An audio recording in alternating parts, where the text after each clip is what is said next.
नमोबुद्धाय, जय भीम. मी शरद चौरपगा. माझ्या मते आदरणीय भंतेजी सुरेशसाईच्या सोबत जे कृत्य झालं किंवा जे जे आता जे आपण जे मीडियामध्ये किंवा सर्क्युलर करत आहे त्यामध्ये सर्वांनी बंद करायला पाहिजे. कारण की हा आपला नाही सर्व समाज अपमान आहे. त्याच्यानंतर भंतेजीचं वय 92 आहे आणि ते मार्शल आर्ट प्रचलित आहेत. त्यामुळे ते प्रत्येक ठिकाणी त्यांच्याशी हातबोट चालत राहतात. हे मी त्यांच्या कमीत कमी प्रत्येक कार्यक्रमाला अटेंड असतो.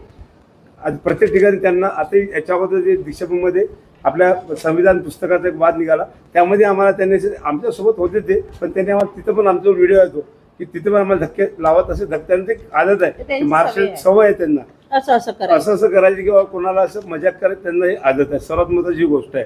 त्यामुळे हे कृत्य त्यांचं आताच नाही गेल्या.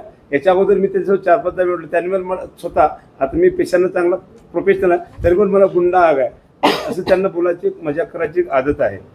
त्यामुळे असं हे जे कृत्य कळत नकळत घडलं असेल माझ्या मते अशा म्हणजे इतका ज्येष्ठ माणूस आणि समाजात मोठा समाजसेवक किंवा आपला आदरस्थान असं कृत्य करू शकत नाही. तर त्याला आपण एवढं हायलाईट करू नये कृपया अशी मीडियाला माझी विनंती आहे. दुसरी जे महाराष्ट्र समितीमध्ये जो वाद आहे विवाद आहे मी पाहतो गेल्या यांच्यामध्ये कोणते वाद आहेत. 3 वर्षापासून आम्ही तिथं सतत काम करत आहे. महाराष्ट्र समिती कोणत्याही गोष्टीची तडजोड करत नाही.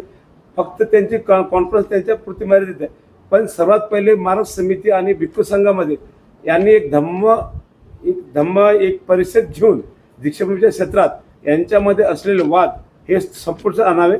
कारण की यांच्या